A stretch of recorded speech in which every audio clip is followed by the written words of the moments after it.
আল্লাহ বলেন আল ইয়াউমা আকমালতু লাকুম দীনাকুম, এর অর্থ হলো আজকে আমি তোমাদের দ্বীনকে পরিপূর্ণ করে দিলাম। এখানে তিনটি কথা ব্যাখ্যা সাপেক্ষে বুঝার মতো। একটা হলো আজকে বলতে আল্লাহ এখানে কি বুঝালেন, দ্বিতীয়টি হলো আমাদের দ্বীন বলতে আল্লাহ কি বুঝালেন, তৃতীয়টি হলো পরিপূর্ণ বলতে কি বুঝালেন। আমার নামে উল্লেখিত আলোচ্য বিষয় এই পরিপূর্ণ শব্দের সাথে সম্পৃক্ত। কাজেই পরিপূর্ণ কথাটার মর্মটা আগেই বলে ফেলি যাতে আলোচ্য বিষয়ের সাথে মিলিয়ে আপনারা বুঝতে পারেন।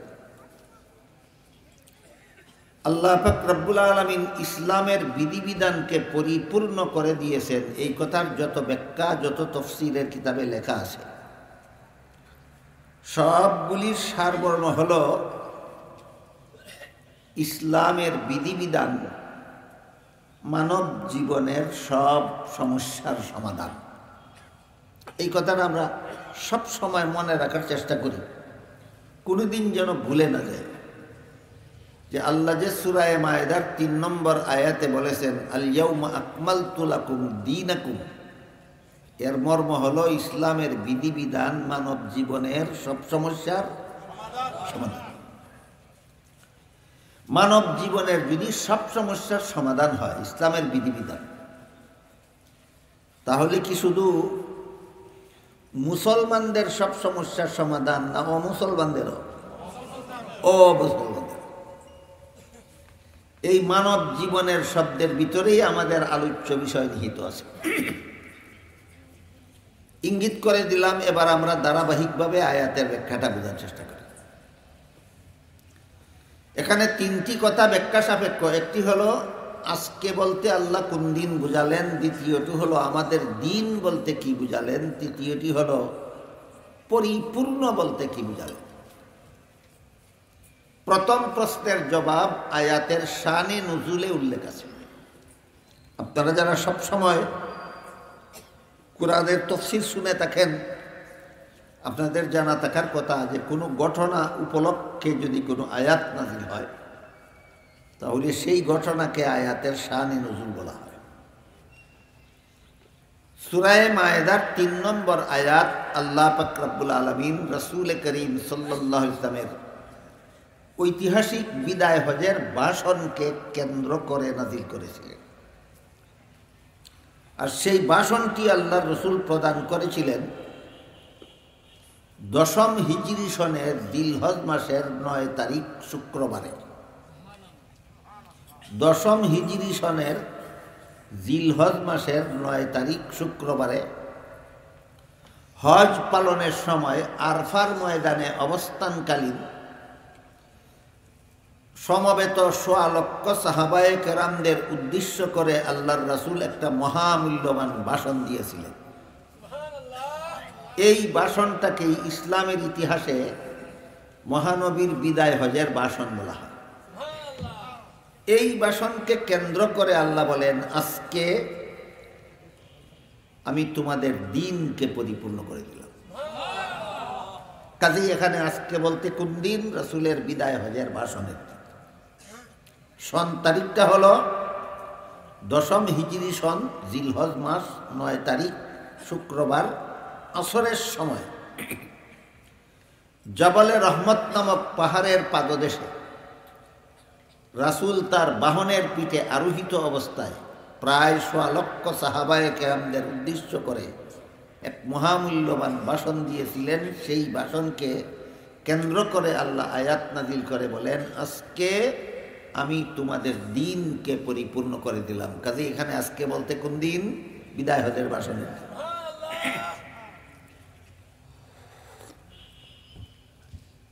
একটা প্রশ্নের জবাব পরিষ্কার হইল যে আজকে বলতে কোন দিন? রাসূলের বিদায় হজের ভাষণের দিন। দ্বিতীয় প্রশ্ন হলো আমাদের দ্বীন বলতে আল্লাহ এখানে কি বুঝালেন? এটা একটু কঠিন এবং একটু বিস্তারিত আলোচনা সাপেক্ষ। তার কারণ পবিত্র কোরআনের বিভিন্ন আয়াতে আল্লাহ দ্বীন শব্দ ব্যবহার করেছেন একই অর্থে নয়, বিভিন্ন অর্থে। এই কথাটাও মনে রাখি সবসময়, কোরআন বোঝার জন্য অনেক সুবিধা হবে। যে দিন একটা শব্দ আল্লাহ কোরআনের বিভিন্ন আয়াতে ব্যবহার করেছেন, একই অর্থে নয়, বরং বিভিন্ন আয়াতে বিভিন্ন অর্থে। যে কারণে যে কোনো মুসলমান যে কোনো সময় তোমার দিন বলতে কি বুঝো, এই প্রশ্নের খুব পরিষ্কার জবাব দিতে পারে না। কারণ সব আয়াতে যদি একই অর্থ হইতো, তো এক শব্দ বলে দিত যে আমার দিন বলতে আমি এটা বুঝি। যেহেতু দিন শব্দটাকে আল্লাহ কোরআনের সবগুলি আয়াতে একই অর্থে ব্যবহার না করে বিভিন্ন আয়াতে বিভিন্ন অর্থে ব্যবহার করেছেন, তাই যে কোনো সাধারণ মুসলমানকে যদি জিজ্ঞাসা করা হয় তোমার দিন বলতে তুমি কি বুঝো, খুব পরিষ্কার একটা জবাব দিতে পারে না, যেহেতু দিন শব্দ একই অর্থে ব্যবহৃত নয়, বিভিন্ন আয়াতে বিভিন্ন অর্থে ব্যবহৃত। এর কয়েকটি উদাহরণ দেখুন। পবিত্র কোরআনের যে আয়াতে আল্লাহ সর্বপ্রথম দিন শব্দটি ব্যবহার করেছেন, এখানে আবার দিন শব্দের উচ্চারণ এবং তার বানান নিয়েও কিছু কথা আছে। আরবি ভাষায় যেমন একটা শব্দ আছে দিন, বাংলা ভাষায়ও একটা শব্দ আছে দিন। কিন্তু বাংলা ভাষায় দিন বলতে যা বোঝায়, আরবি ভাষায় দিন বলতে তা বোঝায় না। বাংলা ভাষায় দিন শব্দের বানান আবার দুইভাবে আছে, একটা দয়ে হ্রস্ব ইকার দিয়া দিন, আর একটা দয়ে দীর্ঘ ইকার দিয়া দিন। বাংলা দিন শব্দ যদি দয়ে হ্রস্ব ইকার দিয়া হয়, তখন তার অর্থ হয় রাতের বিপরীত সময়, সূর্য উদয় হওয়ার পর থেকে অস্ত যাওয়ার পূর্ব পর্যন্ত এই সময়টাকে বাংলা ভাষায় দয়ে হ্রস্ব ইকার দিয়া দিন বলা হয়। আর বাংলা দিন শব্দের মধ্যে দয়ের মধ্যে হ্রস্ব ইকার না দিয়া যদি দীর্ঘ ইকার দেওয়া হয়, তখন দিন শব্দের বাংলা দিন শব্দের অর্থ হয় অভাবগ্রস্ত, গরিব, যার কোনো সম্পদ নাই। এই গেল বাংলা দিন শব্দের দুই রকম বানান, দুইটা অর্থ। কিন্তু কোরআনের ভাষায়, আরবি ভাষায় যে দিন শব্দ, এটা বাংলা দিন নয়। আমরা বুঝার সুবিধার জন্য মনে রাখতে হবে যে কোরআনে যে দিন শব্দ ব্যবহৃত হয়েছে, এটা বাংলা ভাষার দিন নয়, এটা আরবি ভাষার দিন। এই আরবি ভাষার দিন শব্দটা কোরআনে 3 অক্ষরে, কোরআনে এই শব্দের বানান দাল ইয়া নুন, দিন। বাংলা দিন হইল 2 অক্ষরে বানান, আর আরবি দিন হইল 3 অক্ষরে বানান। আরবি দিন শব্দটাকে যদি বাংলা অক্ষরে লেখা হয়, দয়ে হ্রস্ব ইকার দিয়া লেখলে একটা ভুল ধারণার সৃষ্টি হয়, এটা মনে হয় রাতের বিপরীত সময়। আরবি দিন শব্দ যদি বাংলা অক্ষরে লেখা হয়, দয়ে দীর্ঘ ইকার দিয়া লেখলে আরেকটা ভুল ধারণার সৃষ্টি হয়, মনে হয় এটা গরিব বোঝাবার জন্য ব্যবহার করা হয়েছে। কাজেই উভয় ভুল ধারণার থেকে বাঁচার জন্য আরবি দিন শব্দ বাংলা অক্ষরে লেখলে দয়ে বফলা দিয়া দীর্ঘ ইকার দিয়া লিখতে হয়, যাতে বোঝা যায় যে এটা বাংলা দিন না, এটা আরবি দিন। আমার কথা বুঝা থাকলে বলেন, আরবি দিন শব্দ বাংলা অক্ষরে লিখলে বানানটা কেমনে হয়? দয়ে বফলা দীর্ঘ ইকার দন্তান্ন। আরবি দিন বাংলা অক্ষরে লিখলে বানান হয় দয়ে বফলা দীর্ঘ ইকার দন্তান্ন, দিন। এই দিন নিয়ে হইল আমাদের আলোচনা।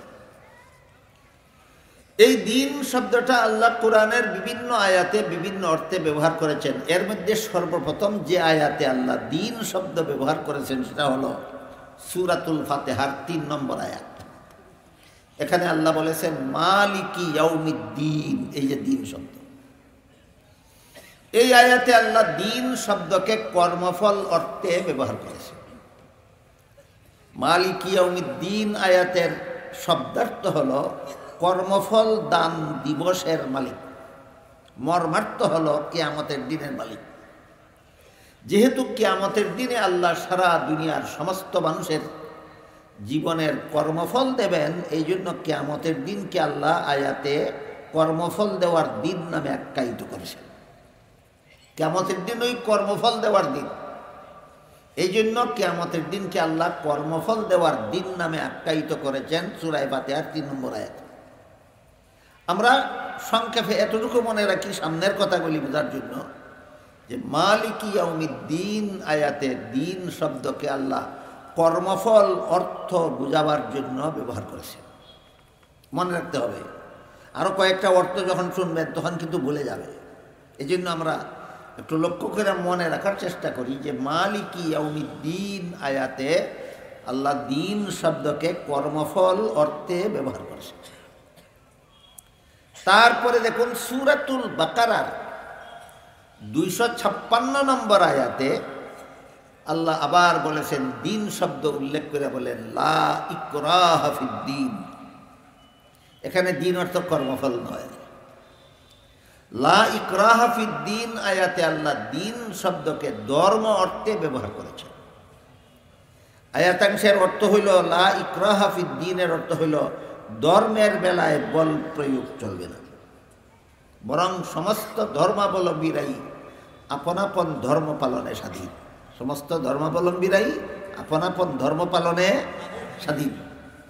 এই মর্মে আল্লাহ সূরাতুল বাকারার 256 নম্বর আয়াতে বলেছেন লা ইকরাহা ফিদ্দিন, ধর্মের বেলায় বল প্রয়োগ চলবে না, কাউকে জোরপূর্বক ধর্মান্তরিত করা যাবে না, কাউকে কারো ধর্ম পালনে বাধা দেওয়া যাবে না।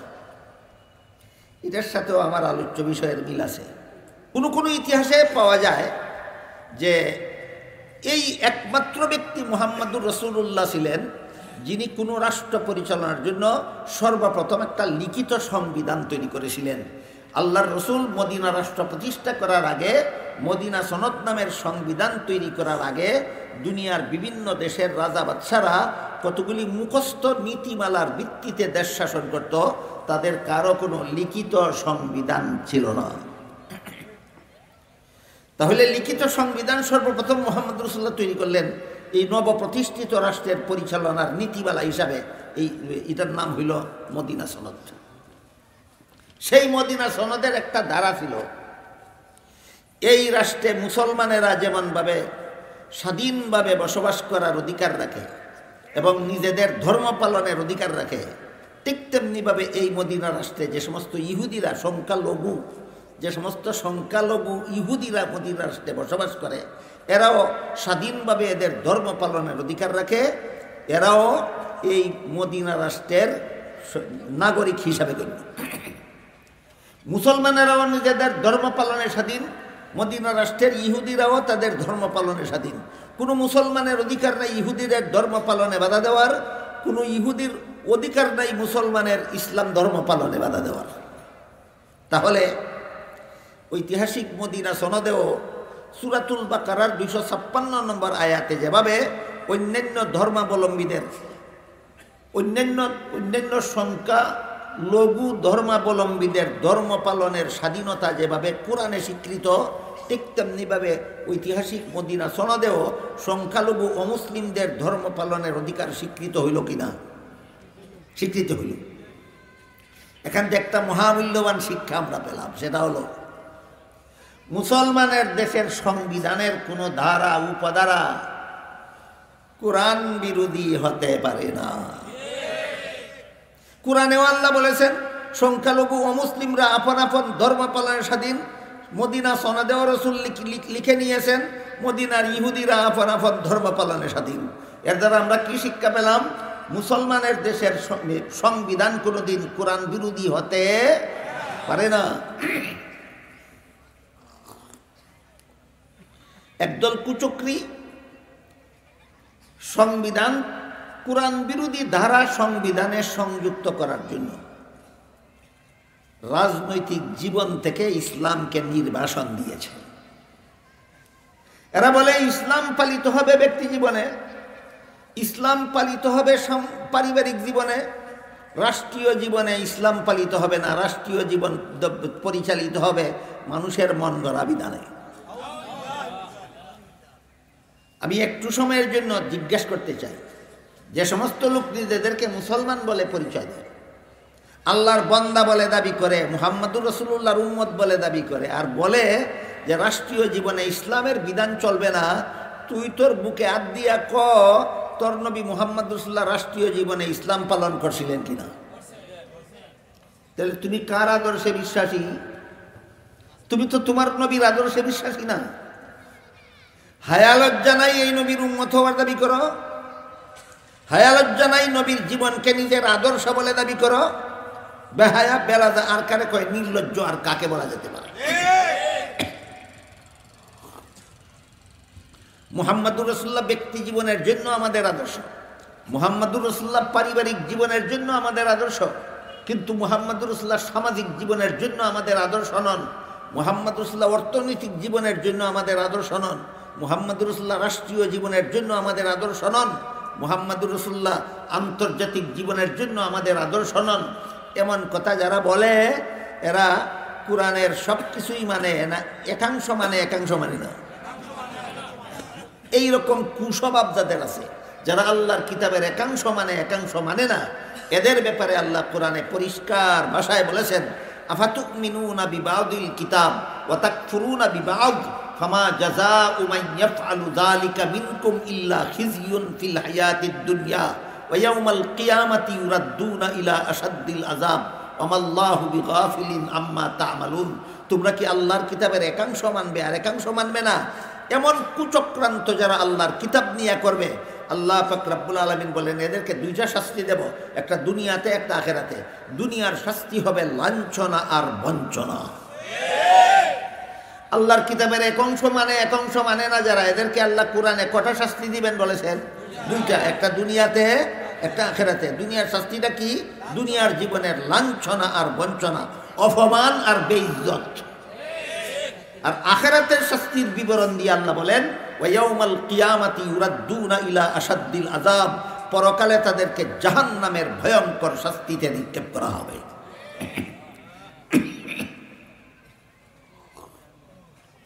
মদিনা সনদ থেকে কিছু শিক্ষা পেলাম কি? এক নম্বর, যে কোনো মুসলমানের দেশের সংবিধানের কোনো ধারা উপধারা কোরআন বিরোধী হতে পারবে না। সংবিধানের দ্বারা উপধারা কোরআন বিরোধী সাব্যস্ত করার পর তোমার মুখে আর মুসলমান হওয়ার দাবি সাজে না। তোমার মুখে মুসলমান হওয়ার দাবি সাজে না। মিসালটা কিভাবে দেই? ধরেন একটা মহিলার একটা স্বামীর কাছে বিয়ে হইল, একটা মহিলার একটা স্বামীর কাছে বিয়ে হইল। স্বামীর গড় সংসার করে 11 মাস, কমাস আরেক মাস আরেক লোকের ঘর সংসার করে। এমন একটা মহিলার স্বামী যদি আপনারা কেউ হন, আমি দোয়া করি এমন এমন কুলোটা মহিলা যেন আপনাদের স্ত্রী কারো না হয়, বুঝাবার জন্য বলছি। এমন একটা মহিলার স্ত্রী যদি আপনারা কেউ হন যে আপনার কাছে বিয়া বইছে, আপনার ঘর সংসার 11 মাস করে আর 1 মাস আরেক বেটার ঘর সংসার করে, তারে আর কতদিন রাখবেন? আর কতদিন? আর কত লক্ষ কোটি টাকার দেওয়ার বানাইয়া দিবেন? আর কত রকমের আর্থিক অনুদান অবদান দিবেন এই অসতী স্ত্রীর পিছনে? একটা স্ত্রী যেমনভাবে যে স্বামীর কাছে বিয়ে বসেছে ওই স্বামীর ঘর 12 মাসের 12 মাসই করতে হবে। একদিনে যদি অন্য লোকের ঘর করে তাইলে এই কুলোটা নারী স্বামীর ঘর করার অধিকার থাকে না। ঠিক তেমনিভাবে কোনো মুসলমান নামদারি জীবনের ব্যক্তি জীবন, পারিবারিক জীবন, সামাজিক জীবন, রাষ্ট্রীয় জীবন পর্যন্ত সর্বত্রই যদি মুহাম্মাদুর রাসূলুল্লাহকে আদর্শ না মানে, জীবনের কোনো একটা অংশে গিয়া যদি মুহাম্মাদুর রাসূলুল্লাহকে আদর্শ মানে না, সে মুহাম্মাদুর রাসূলুল্লাহর উম্মত হওয়ার যোগ্যতা রাখে না।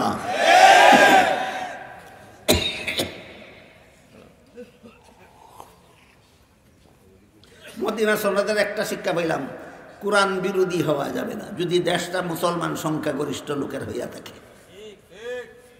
2 নম্বর, মদিনা সনদে আল্লাহ রসুল আরেকটা দ্বারা সংযুক্ত করলেন, যেহেতু মুসলমান ইহুদি অর্থাৎ মুসলমান অমুসলমান নির্বিশেষে সবাই আমরা একই দেশের নাগরিক। মদিনা সনদের আরেকটা দ্বারা, যেহেতু এই দেশের মুসলমান ও মুসলমান নির্বিশেষে আমরা সবাই একই দেশের নাগরিক, এই জন্য সবাইকে আপন আপন ধর্ম পালনের অধিকার আছে সবার। ঠিক তেমনিভাবে যদি বাইরের কোনো শত্রু মদিনার কোনো মুসলমানের উপর হামলা করতে আসে, ইহুদিরাও মুসলমানের পক্ষ হয়ে বাইরের শত্রুর বিরুদ্ধে লড়াই করতে হবে। আর যদি বাইরের কোনো শত্রু মদিনার ইহুদিদের উপর হামলা করতে আসে, তাহলে মদিনার মুসলমানদের ইহুদিদের পক্ষ হয়ে বাইরের শত্রুর বিরুদ্ধে যুদ্ধ করতে হবে। এটা কেমন ঐক্য? নাগরিক হিসাবে এক রাষ্ট্রের ধর্ম বর্ণ নির্বিশেষে সকল নাগরিকের ঐক্য। এবার বলেন, ঐতিহাসিক মদিনা সনদে এক দেশে বসবাসকারী সমস্ত ধর্মাবলম্বীরও একটা ঐক্য আছে কিনা? এইটা ঐতিহাসিক মদিনা সনদে স্বীকৃত, ঐতিহাসিক মদিনা সনদে স্বীকৃত।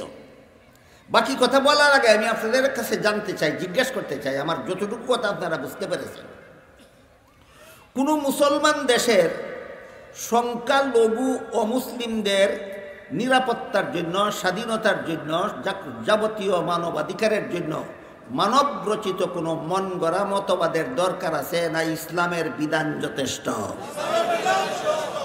এরপরও যদি কেউ কোনো মুসলিম দেশের অমুসলিম সংখ্যাগুরুদের দোহাই দিয়া মন গড়া মতবাদ গ্রহণ করতে চায়, এর দ্বারা পরিষ্কারভাবে সে প্রমাণ করতে চায় আসলেই ইসলামের বিধান তার পছন্দসই নয়, আসলে ইসলামের বিধান তার পছন্দসই নয়।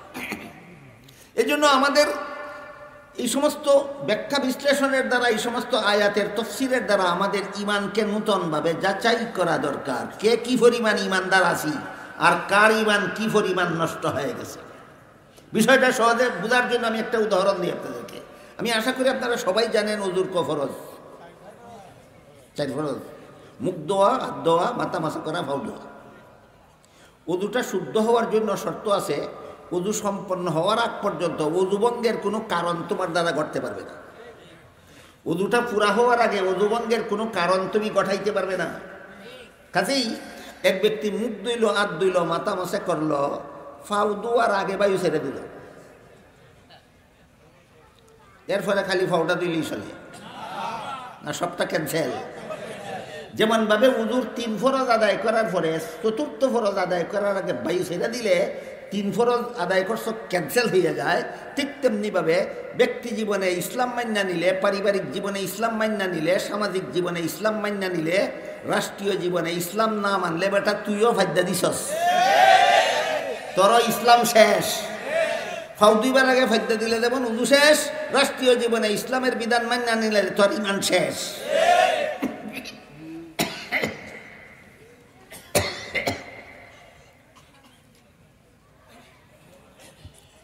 এজন্য এই সমস্ত তফসিরের আলোকে আমাদের পরিষ্কারভাবে বুঝে নেওয়া দরকার, একটা মুসলমানের দেশে যত রকমের অমুসলিম বসবাস করুক, একটা মুসলমান দেশের সংখ্যা লঘুরা হিন্দু হোক, বৌদ্ধ হোক, ইহুদি হোক, খ্রিস্টান হোক, যে কোনো ধর্মাবলম্বী হোক, এদের জান মাল ইজ্জতের নিরাপত্তার জন্য মানব রচিত কোনো মন গড়া মতবাদের দরকার আছে না ইসলামের বিধিবিধান যথেষ্ট? ইসলামের বিধিবিধান যথেষ্ট। এরপরে মদিনা সনদে আরেকটা দ্বারা সংযুক্ত ছিল, যদি বাইরের শত্রু মুসলমানদের উপর হামলা করে, ইহুদিরা মুসলমানদের পক্ষ হইয়া মোকাবেলা করবে।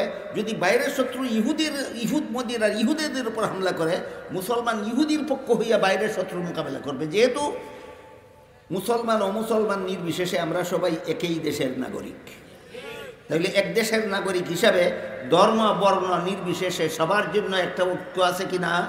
সেই ঐক্য ঐতিহাসিক মদিনা সনদে স্বীকৃত কিনা? স্বীকৃত। এইভাবে মুসলমান সমাজের অমুসলিম সংখ্যাগুরুদের যত রকমের অধিকারের দরকার, সকল প্রকার অধিকার কোরআনে হাদিসে ইসলামের বিধিবিধানে স্বীকৃত, একটা শর্ত সাপেক্ষে। বলুন, বিনা শর্তে না একটা শর্ত সাপেক্ষে? যেই দেশে বসবাস করো এই দেশের আইন শৃঙ্খলা মেনে নেওয়ার শর্তে। যেই দেশে বসবাস করো এই দেশের আইন শৃঙ্খলা মেনে নেওয়ার শর্তে। এই শর্তটা আল্লাহ রসুল মদিনা সনদের কোথায় আরোপ করলেন?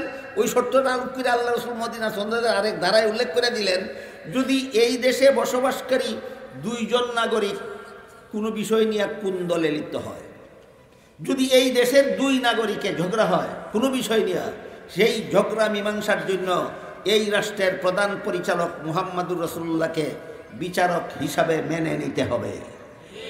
এই ধারার মাধ্যমে আল্লাহ রসুল শর্ত আরোপ করে দিলেন, তোমার মুসলমান দেশের বসবাসকারী অমুসলিম সংখ্যালঘুরা বাইরের শত্রু তোমার উপর হামলা করলে দেশের সমস্ত মুসলমান তোমার পক্ষ হইয়া তোমার শত্রুর মোকাবেলা করবে, কিন্তু তোমাকে কিন্তু যেই দেশে বাস করো এই দেশের আইন শৃঙ্খলা মেনে নিতে হবে। যে দেশে বসবাস করে এই দেশের আইনশৃঙ্খলা যেমনভাবে মুসলমানের মেনে নিতে হবে, তেমনিভাবে অমুসলমানেরও মেনে নিতে হবে। যদি এই দেশের কোনো মুসলমান দেশের আইনশৃঙ্খলার বিরুদ্ধে বিদ্রোহ করে, তাহলে তার যেমনভাবে এই দেশের নাগরিকত্ব ধরে রাখার অধিকার থাকে না, ঠিক তেমনিভাবে কোনো অমুসলমান যদি যেই দেশের নাগরিক সেই দেশের আইনশৃঙ্খলার বিরুদ্ধে বিদ্রোহ করে, তার এই দেশের নাগরিকত্ব ধরে রাখার অধিকার থাকে না।